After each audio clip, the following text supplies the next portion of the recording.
Hey everyone, it's Agnach here. Welcome to another video. In today's video I'm bringing you a strategy I have been using in Legends and also in War and has given me lots of triple. The strategy is pretty much Blizzard flybred bats, but instead of normal dragons I'm using super minions, and I must say after using both different attacks I like this one way more. I bring a Lava Hound to tank my blimp and a super wall breaker for my heroes, 3 Cockaloons, 5 Dragon Riders, 10 super minions and also a normal minion just because. Spells I bring 4 invisibility spells for the Blizzard, 5 bats, 2 freeze with a 3rd freeze in the CC plus a rage for my Blizzard, and also the usual Blizzard composition, which is the 4 super wizards and the 5 barbs. Although in one of the attacks which I'm bringing at the end with 1/2, I brought a safe Blizzard composition which is 10 barbs, 5 goblins and 3 super wizards, so I'll show you what to do with that safe blimp in the end of the video. So let me show you some of the attacks. Some of them are war attacks, some of them are the legend hits, and at the end I'll show you a couple of my hits with 1/2 in a competitive war. So let's go to the first attack. Okay, so here's the first base and I'm sending the blimp. Now this one went completely wrong. I wanted the Lava Hound to go towards that AD where the blimp was going, so it ended up going somewhere else. Therefore I had to use one of my freezes for that defending queen and the AD, otherwise the blimp would not have gotten there. Thankfully I was able to think nice and quick and I was able to save that. Then I put a couple of super minions just to create a little bit of a funnel, then send the rest of my super minions with the Dragon Riders, the Cockaloons, having my heroes king and queen on the right hand side. The queen is going to be able to get rid of the entire CC. Usually with this attack I like using the warden ability nice and early whenever all of my troops are going either to double multi-infernos, or if they're going into a scatter shot, or if they're going to the defending queen and the scatter shot, then that's perfect for the warden ability. Now on this base I realized that on the right hand side there was no splash damage, therefore that's why I started my bats over there. Now that wizard tower ended up hitting some of my bats, some of them ended up dying. I didn't have any more freezes left, so I wasn't able to save them, and I was just flying through the whole base. I don't know if you saw it as well, but there was the multi-inferno standing in the center of the base, so I had to send my royal champion there. Once it went there, I used the invisibility spell as well to start and get rid of that scatter shot. So in the end I think I got a little bit lucky on this attack, but it just shows that even though things go completely wrong, this attack is so strong that you can still make it work. Now over here there was so much stuff there in the compartment. Definitely don't do that, because obviously when I see so much stuff in there, that means there's no traps. Therefore I can just send my Blizzard and just get a lot of value. Now on this occasion I did not get enough value. I think I could have gotten way more, but I did get what I wanted first, which was that tankle, and obviously I got all the builder hats around it. I wanted to get at least a scatter shot and probably the defending queen, but that's okay, the value is enough. Sending my heroes, my king and queen into that compartment, as well as my royal champion, just so that they get rid of all the scatter shots, get rid of the multi-inferno there. So now I only have 1 multi-inferno. However, I do have all of the wizard towers still remaining, so I definitely don't want to send my bats just yet. So I put a couple of super minions on the flank.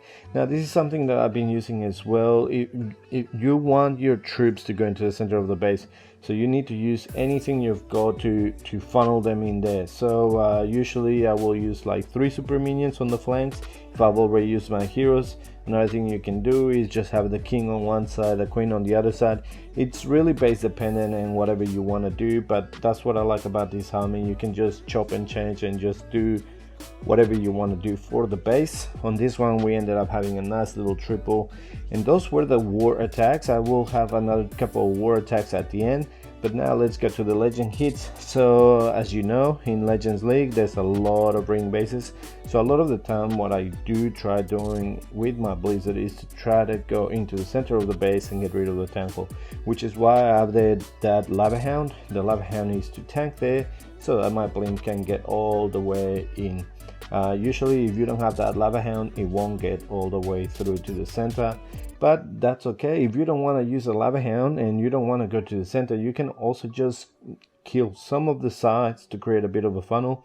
Use your heroes on the other side and then just send all of your super minions and your Dragon Riders into the center of the base.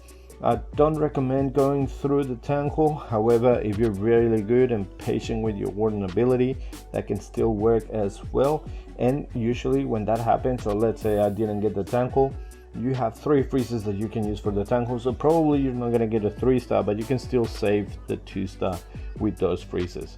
Now over here, I'm just fine with the bats. Probably I should have saved that freeze for that wizard tower, but I thought I better use it for the Tesla farm and the multi-inferno just to save my Dragon Riders. I think they're a little bit more powerful than my bats, so I decided to do that. And this attack is so quick that you don't really need the bats for cleanup. You've got plenty of time if you still have some troops to clear the base. So that was the first Legend League hit. Here we got another base that is quite common in Legends. Again, sending the Lava Hand for tanking, sending my blimp all the way in for that tank hole, putting the invisibility spell, then the rage, then invisibility, and over and over and over again.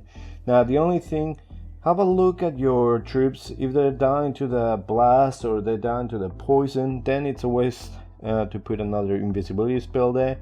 On this occasion it wasn't that much of a waste because I was able to get the Royal Champion as well. I did want to get one of the scatter shots, but that's okay, we didn't, so we're just gonna have to improvise. I wanted my king and queen to walk into that compartment, but obviously the queen decided that she wanted to walk like she usually does, so I sent my RC as well. Now the Royal Champion, you can either send her in with your heroes and just create a little bit more of a funnel and get rid of more defenses, or you can wait till the end and then you can use her to tank all the splash and defenses. If I use her at the end, usually I send her towards the wizard tower or towards the scatter shots just to tank for my bats. Now we've got the bats flying, scatter shot is being tanked by the Dragon Rider, so I can use my freeze there for the wizard tower and use my other freeze for the other wizard tower. I decided, well, I'm just gonna get a few more defenses before they all die. That Dragon Rider is gonna get rid of the multi-inferno. We still have like 4, now 3 Dragon Riders. Remember, we only started with 5, so it's pretty good. And that was the next one.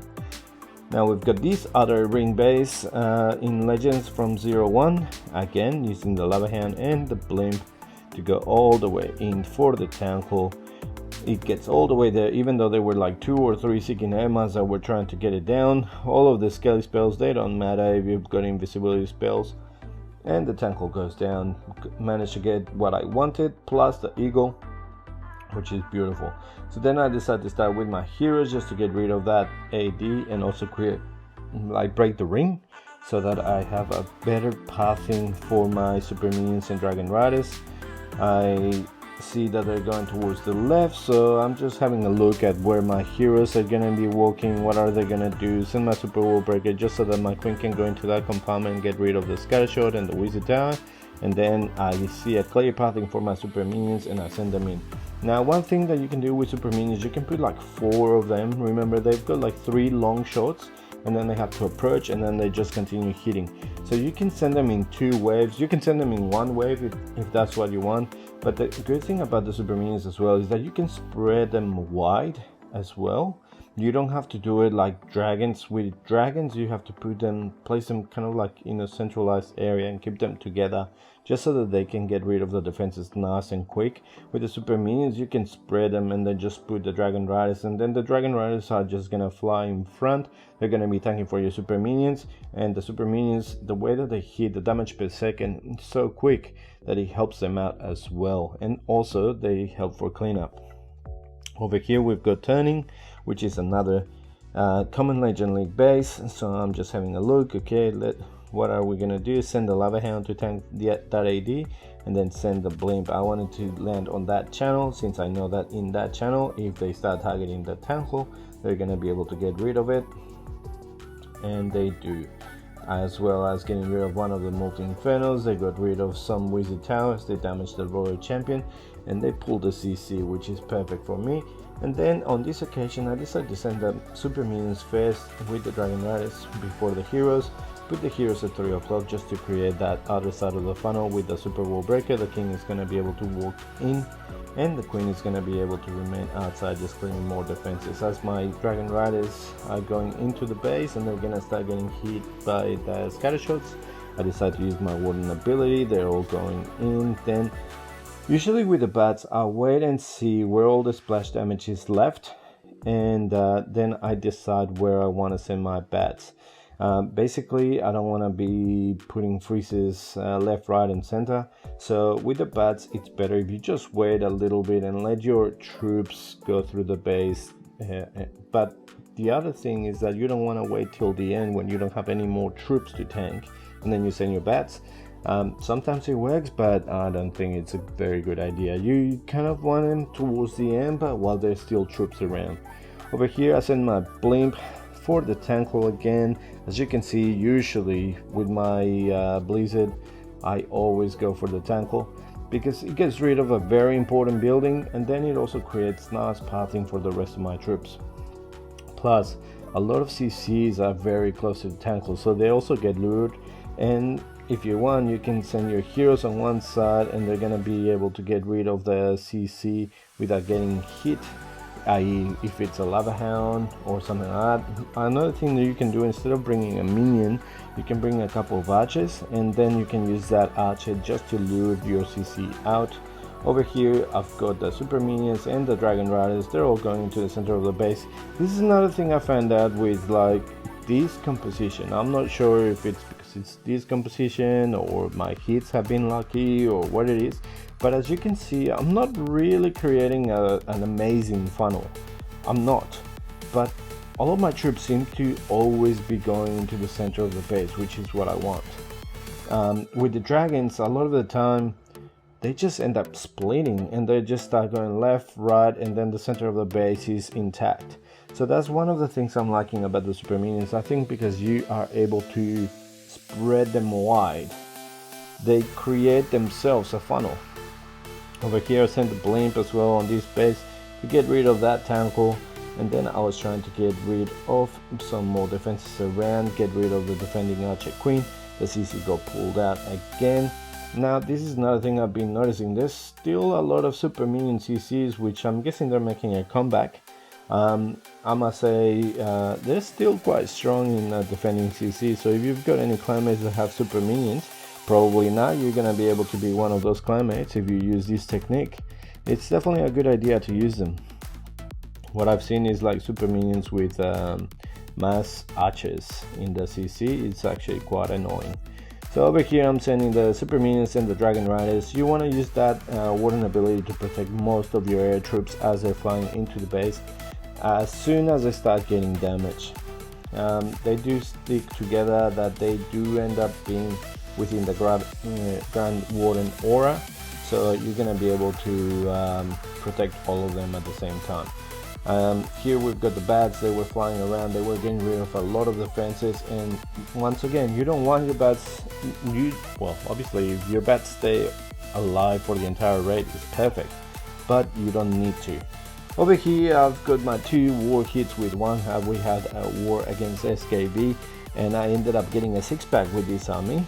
This is the first hit. The next hit is where I'm using the safe blizzard, if you want to call it that way. On this one I just used a normal blizzard. I want to get rid of the tankle and the defending buildings just to create that pathing. I've got my king and queen at 3 o'clock. I use a super wall breaker so that they can keep walking up, and send all of my dragon riders and super minions into the center of the base. My king and my queen are going to be able to get rid of that multi-inferno. Now with this attack, and whenever you do bring bats, you want to get rid of the splash damage as soon as you can. Over here I noticed that around 7 o'clock that single inferno obviously was single, so no splash damage. Of those defenses, the only defense that is splash damage is this wizard tower, and we have 3 freezes that I can use against it. So I used all 3 of them against that wizard tower. Everything else was down. Now it was just a cleanup. I do bring a wizard and a few minions on this attack, and we ended up clearing up the base. And then finally I've got this one with the safe blizzard. Now when to use the Save Blizzard? Whenever there's big spaces around the town hall, because there's gonna be giant bombs, there's gonna be small bombs, there's gonna be spring traps, and there's gonna be so many things. So basically, the way that you use the Save Blimp, you have your 10 bobs and you have 5 gobs, and basically you drop it and you wait for like around 3 seconds before you put any spells. You let your bobs completely die and trigger all of the traps. Then you put your first invisibility spell. That's going to invisibility the goblins and your super wizards when they come out. The goblins will just trigger the rest of the traps that were left by the bobs, and then your super wizards are going to be free to just get rid of the entire base. So that's why I call it a safe blizzard. Not that it's safe, like it can still fail, but it's way safer than the normal blizzard. And if you're only getting the town hall and surrounding buildings, 3 super wizards is way more than enough. Sometimes, like, I've gotten rid of a town hall with 1 super wizard, a rage, and like 3 invisibility spells. So definitely 3 is more than enough for it. Here we've got the bats going around, and now it's just pretty much cleanup. Yeah, everything died, but we still have our heroes getting rid of the rest of the buildings, and we got a triple with Lord. So that's the army. Let me know what you think of it. I just came up with it. I thought it was really strong, so definitely try it. And also, if you use it, then you're gonna be able to donate super minions to your mates. So if you like the video, please click the like button, subscribe to the channel, and I'll see you next time with more Clash. See ya.